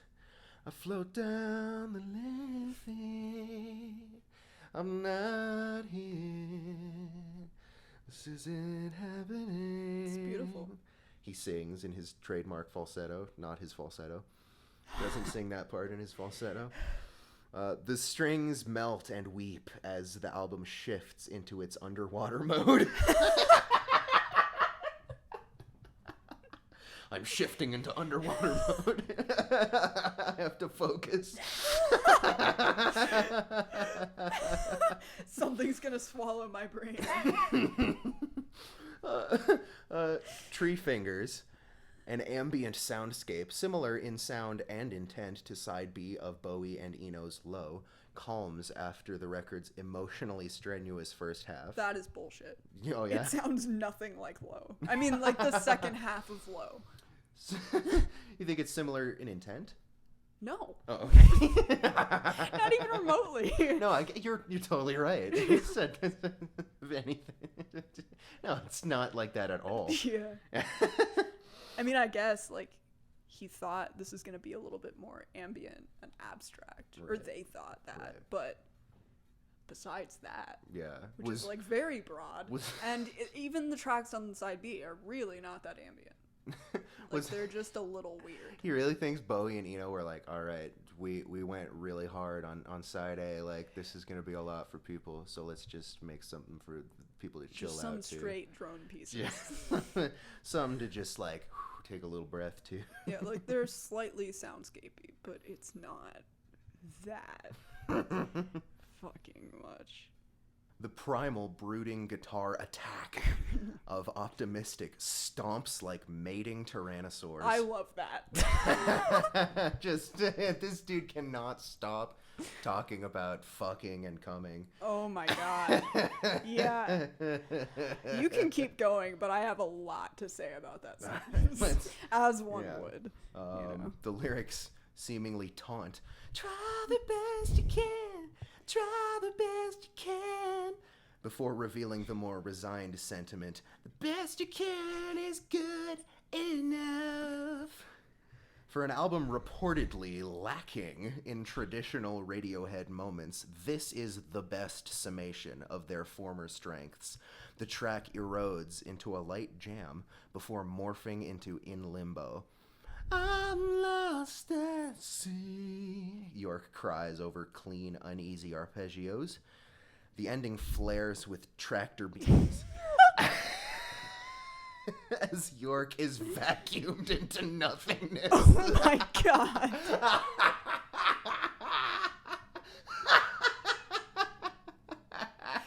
My roommate is probably like, what the fuck is going on in there right now? Please don't obliterate our eardrums with that. I won't, yeah, I'll trim it down. The aforementioned Idiotech clicks and thuds like Aphex Twin and Björk's Homogenic, revealing brilliant new frontiers for the band. In quotes. For all the noise to this point, it's uncertain entirely who or what has created the music. There are rarely traditional arrangements in the ambiguous origin. This is part of the unique thrill of experiencing Kid A. Oh my god, best paragraph so far. Yeah, this is such a banger. Okay. You really knocked it out Let's the park. break this down. Mating tyrannosaurs. Hell yeah. Oh my god. Everybody yeah, no, wants a I've dinosaur. always thought of optimistic in that way. I listen to it and I'm like, this reminds me of like, you know, You ever thought about 6 million years ago. dinosaurs fucking? Do mating tyrannosaurs stomp while they're fucking? Don't you? Well, why does that matter? I'm not a tyrannosaur. I guess. I mean, of course I do, but like, I just don't get like. I mean, I guess I 'cause they're assume big. sex looks different for different animals. Yeah. We were talking so much about sex right now. I mean, it's Brent. It's not us. Yeah, true. Yeah, he's, you know, he's spurring these tangents. Who would have thought that we'd talk more about sex in the Radiohead review than the Steely Dan review? True. Oh, I feel like fuck. we're talking more about sex than music. Yeah, I mean, again, this is all Brent's fault. He's putting this in our innocent heads. Yeah. Okay, I like how he acts like try the best you can is so different from saying the best you can is good enough. It's like, that is not a defeated sentiment. I mean, I guess he's resigning to trying, but it's like just such a weird way to talk about those lines. It seems like they're connected sentiments. Yeah, He's exactly. talking about how they're disconnected in some way, but they're not. They're kind of the same sentiment. Morphing into In Limbo. He's literally talking about, I mean, I guess there is a seamless transition, isn't there? I think there is. I think that's a thing. Because I have this memory of In Limbo coming in. It's a hard cut. Really? It's like a hard cut to that like organ part. It's like, and then the guitar comes in. I thought it faded into that though. What's the track before it? Optimistic. Yeah, I really thought it was seamless, but I don't think it is. Okay. I think it's a hard cut. Okay, well, Not much of a morph. then yeah, that makes even less sense. He is literally talking about moving from one track to the next. Yeah, and again, I could be wrong, but I don't think I am. I like how he's indignant about the idea of people being like, this isn't like a Radiohead album, really. It's like not. This doesn't sound like Radiohead. Yeah, I mean, it was a left turn for them. Sure. For sure. I mean, I could see, but like, I guess it was their weirdest album at this point because they had only made alt-rock albums, Pablo Honey, The Bends, OK Computer. Those are pretty simple albums, easy to consume. Yeah, not super experimental. Right. But I also feel like this album isn't that insane in that way. No, compared like people to... say that it is. Maybe it was a bit of a shock coming out of OK Computer for like... Yeah. For the biggest band in the world to release this album is kind of crazy. Dead on, yeah. But it's like, I don't know. There's weirder shit out there. Definitely. Yeah, I mean... Before and since. Right. The ending flares with tractor beams as York is vacuumed into nothing. That is like, you can't get over it. that is my favorite. You're Probably gonna my start favorite cackling line. again. Whoop. There he goes. Isn't that kind of what you were talking about? Like, Yeah. I mean, it kind of descends into like a. that was a different song though, right? Or, No, that's the end of In Limbo. Okay. Yeah, we're talking about in Limbo. Okay. Yeah. All right. Well, cool. I mean, flares with tractor beams. Yeah. What the fuck? He's dude? really talking a lot about aliens. Yeah. Oh my god. Which makes sense, but it's like, I get what he's saying. I love the fact that band is in quotes. It's like, Yeah, it's like, who or what created this music?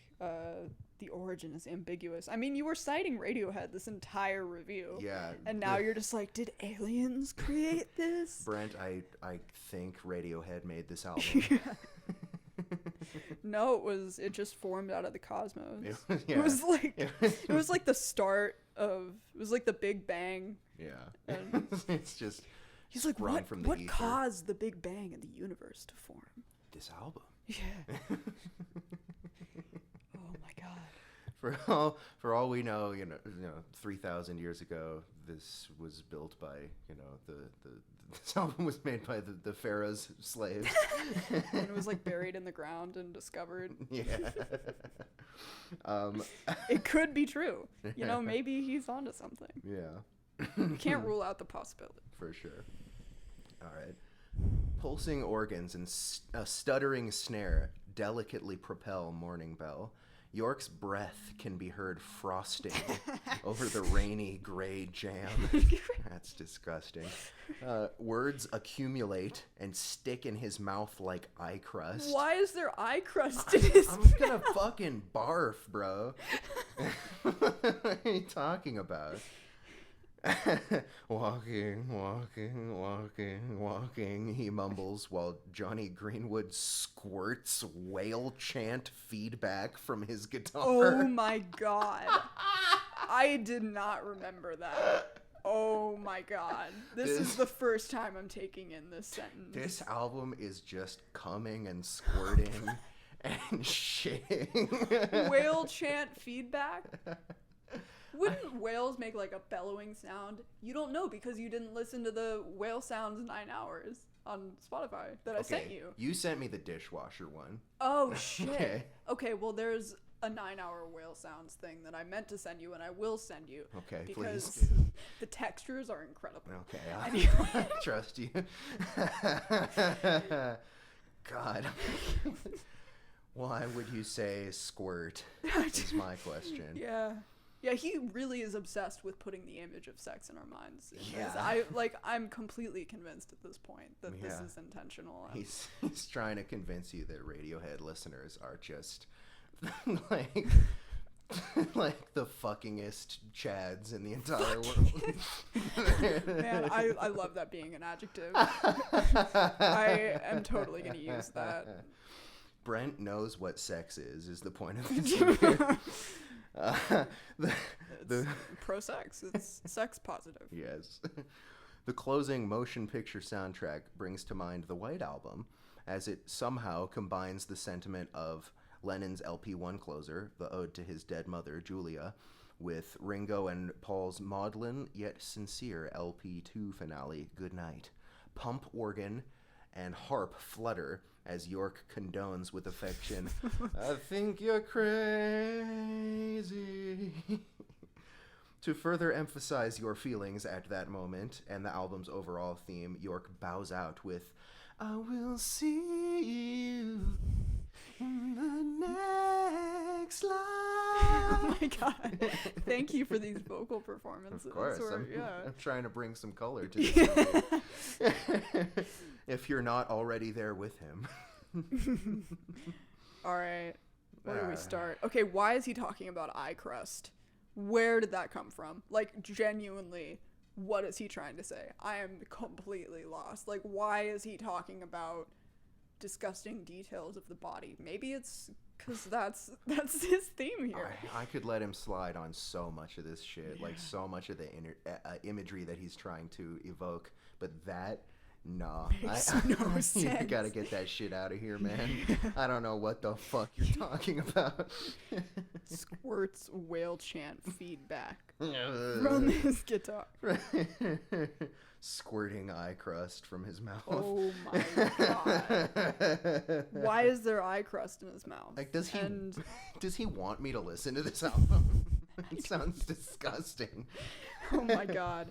His breath is frosting. Holy fucking shit. Mm-hmm. Over the rainy gray jam. I don't know. It's just so bad. I don't know what else to say. I don't even know. Maybe. I'm at a loss for words. Yeah. Let's wrap it up. We're finally at the Okay, monumental, legendary, insane final paragraph. Let me clear my throat. Me. Okay. You're so annoying. That's what this is all about. Yeah, true. The experience and emotions tied to listening to Kid A are like witnessing the stillborn birth of a child while simultaneously having the opportunity to see her play in the afterlife on IMAX. Iconic. It's an album of sparking paradox. It's cacophonous yet tranquil, experimental yet familiar, foreign yet womb-like, spacious yet visceral, textured yet vaporous, awakening yet dreamlike, infinite yet 48 minutes. Oh my god. Game over, Oh man. my That's, God. I mean, that's it right there. Jeez. That is the money shot. It will cleanse your brain of those little crustaceans of worries and inferior albums clinging inside the fold of your gray matter. Banger sentence. Heat. The harrowing sounds hit from unseen angles and emanate with inhuman genesis. When the headphones peel off and they're stuck to his head from all the cum. How did the cum get up to his ears? I mean, that's just the magic of Brent. That's how hard he fucking came. I mean, his life seems so crazy. That, Yeah, I want to be this dude. Yeah. And when the headphones peel off, and it occurs that 6 men, Nigel Godrich included, created this, it's clear that Radiohead must be the greatest band alive, if not the best since you know who. Breathing people made this record, and you can't wait to dive back in and try to prove that wrong over and over. How on earth could you prove that wrong? Prove that Radiohead did not make this album with science. It's so good that people couldn't have made it. There's just, I mean, every sentence is just... For me, the peak of this is it will cleanse your brain of those little crustaceans of worries and inferior albums clinging inside the fold of your gray matter. Like, there's like at least 3 or 4 layers to just this sentence that I could talk about. Yeah. But I won't. Just to save you that. But oh yeah, inferior albums really trouble me just day and night. I'm just thinking about like all the 5 out of 10s on my Rate Your Music, all the shit that you recommend me. I just cannot, like, the trauma that they what I've inflicted on you by making you listen to albums that aren't as good as Kid A. Yeah, it's honestly cruel. I don't know how we're still friends. I know. Yeah. I know. Inside the fold of your gray matter. Yeah. Gray. Our brain's gray. Aren't they like kind of pinkish? Well, they call it gray matter. Okay, that makes it less. Yeah, it's a medical term, I think. Okay. Okay, I thought it was just No, he's not. something he made up. Well, I would not put it past him. I understand why you think that. I understand. Yeah, I understand. Let's go over this part. It's cacophonous yet tranquil. It's experimental yet familiar, foreign yet womb-like. It sounds like something, and it also sounds like something else, other thing. Yeah. Well, these things aren't opposites to me. That's the only thing for me. I mean, it's like experimental yet familiar. Like, I'm sorry to get like technical about the definitions of words. I know this can you like to do that. I like philosophy. Sure. Yeah. Sure. I mean, something can be familiar to you and experimental. Yeah. Like, that's not the opposite of experimental. A lot of things that are experimental are familiar to me. I'm talking about music. I mean, I guess if he wasn't talking about familiar to you, but if you listen to experimental albums, then yeah. If you listen to, like, I don't know, all the albums that this album that influenced this album. If you listen to Homogenic, if you listen to, you know, fucking the Richard D. James album, you'll be like, oh, okay, yeah, I can hear that in this. Clearly he felt jazz. He felt it was, I mean, I guess that was Pyramid Song, but like, same fucking shit. But this album doesn't fit into a category, you know, you can't categorize. You can't box it in. You can't. You can't even articulate. It's like a new genre of music called, like, Radiohead. This is type really music. Radiohead type beat. This is really reminding me of our philosophy. It's like he compares this album to other music like a couple of times, and then at the end he's like, "What can you even compare this to?" Yeah, it's very contradictory. Textured yet vaporous. Plenty of ambient music sounds vaporous and textured.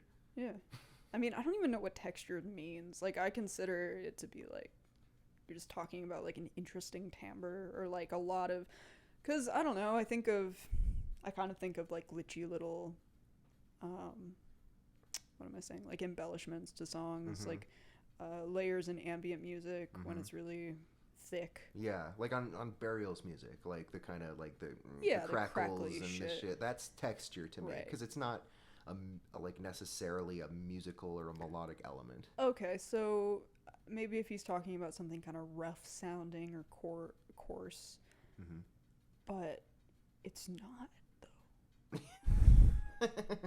Yeah, it's kind of, you know, it's a I don't know what the fuck he's talking about. Yeah. The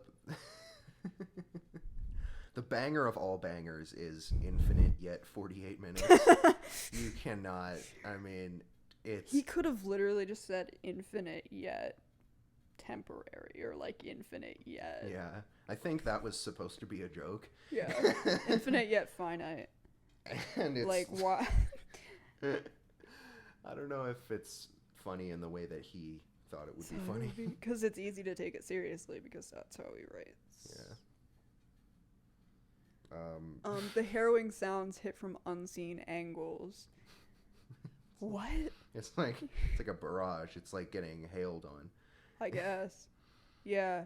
I mean, emanate like, with inhuman genesis. Yeah. And so he's implying that Radiohead is the best band since the Beatles. Yeah. Which is...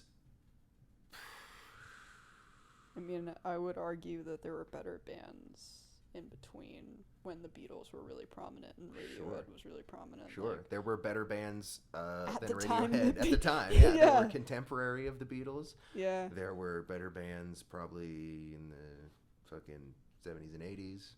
Yeah. There were better bands than Radiohead. Yeah, I guess that's pretty subjective, but jeez.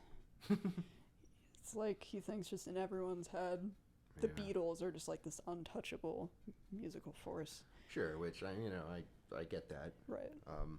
He did compare it to the White Album, which I thought that was fine. Yeah, it's fine. It's like one of the most reasonable things in the review. Yeah.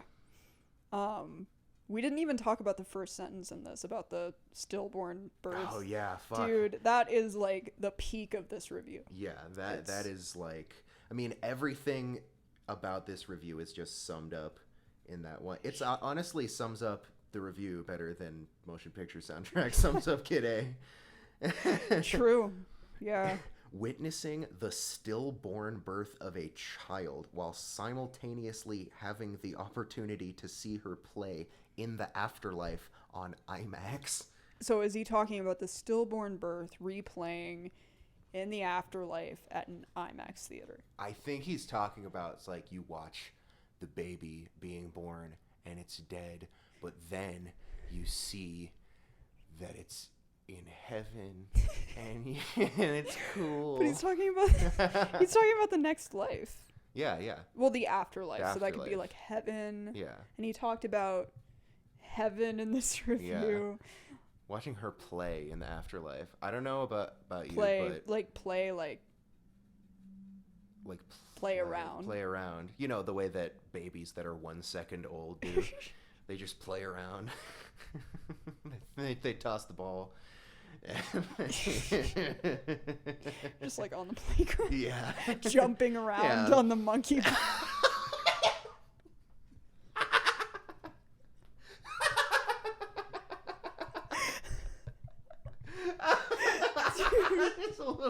It's a newborn baby on the monkey bar. Going down the slide. Like wrapped in blankets. Just stacking blocks. Oh fuck.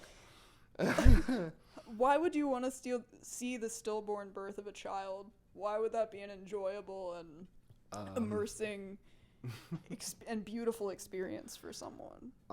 It wouldn't.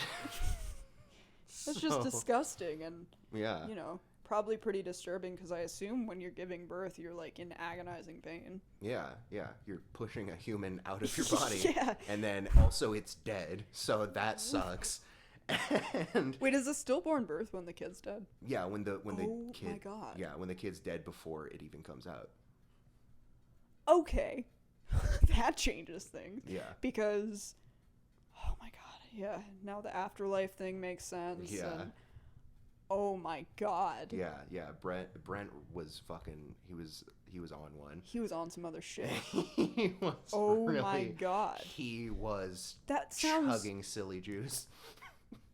He was wiped out. Silly juice. He was. Holy shit. He was smoking dicks when he wrote this. I'm so glad we're friends, Harrison. Me too. Oh my god. God. I could just keep talking about, like, okay, the witnessing the birth would be extremely sad. Yes. Gross. Mm-hmm. And you would feel really bad for the person giving birth. So probably awkward too. Yes. And I don't think anything on this album makes me feel that way. I would not compare personally it to that. Same. I don't know about anyone else. Yeah. But oh my god. And why would you want to see, I mean, you know, seeing a recording of your dead baby in the afterlife? It's not necessarily your baby. Oh, true. Just a dead baby. Just a dead baby. You want? Can I get one ticket for a dead baby?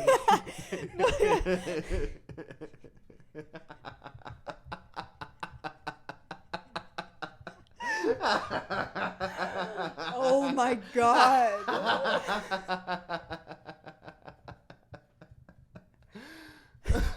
We're simulating a dead baby coming to life. Yeah. Yeah. Do you think Radiohead read this review and they were like, what? I hope so. Oh my god. Like, probably, because, I mean, it's so famous for being so horrible. Yeah. So someone probably told him. Yeah. Even if they don't read Pitchfork or care, you know. Yeah. Oh my god, I want to see Tom York review this. Holy fucking shit, I would sell my parents. Give us your thoughts, Tom. Yeah. Please. Oh, God. I'm gonna start sending him just like thousands of letters, like just pleading, please come on our podcast. This is Tom York, and I'm doing a reaction to the Kid A album review. He's just making a YouTube reaction. Oh my god. I don't know what any of this means. I can just picture the album cover like in the corner, like Yeah. Quite frankly, this wasn't what I was going for. I didn't want to evoke this. I'm really creeped out. oh my god. He might be. It might shock him so much he'd open his eye all the way. Yeah. Yeah. That would be just a spectacle. Yeah. Yeah. All right. Wow. Anything else? I don't think so. I'm beat. I think I we am covered just, it. man. All right. I feel like I've been spiritually enlightened. Yeah, I definitely feel I'm like definitely changed after really dissecting that. a part of my soul is gone. Yeah. Yeah. So, this is a long podcast, and True. I'm gonna I'll do my best to like make it work. But hey, thanks for joining us. Yeah. This was really Yeah. fun. I am assuming no one listened to the entire thing, but if you did, thank you so much for your dedication to this podcast. You're a real one. Yeah. And please get some help. Yeah. Please go outside. Please get a life. Please. Please get a Fucking hell, hobby. get a like, life. fuck.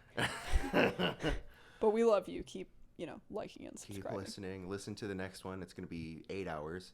And Yeah. and we'll see you next time. Wait, we have to give our score out of 10.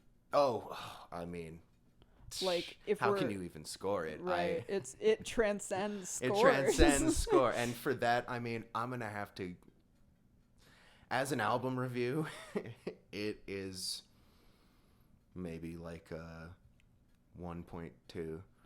But as 1.2. but as a spectacle, it is a fat, beefy 10. It's a 20, I think. It's 25. As a piece of art. And It is. this is the Kid A of album reviews. Can you even be certain it's a review? No, I don't even think Brent DiCrescenzo wrote it. Like, Yeah. honestly. Yeah. Like, there's no way you can't prove it. I'm just every day I'm gonna read it. and Except try I'm to- going to try to prove that Yeah. he didn't review it. I'm gonna do some investigating. I'm going to read it over and over and try to prove that he didn't write it. What's your score? I think after really soaking in this review and, giving it a lot of thought and analysis, I think it's a cum out of 10. It's a light to decent cum. Oh my god. Decent to strong. All right, that's it. We need to cut this. We're not topping that. All right, well, join us next time where we'll be reviewing Brent's review. Did we agree on this? The Moon in Antarctica. The Moon in Antarctica. And another album. And Saint Anger, Probably. unless we change our minds. But all right, that's gonna be it. Tune in next time for more music, more laughs, and a lot more cum.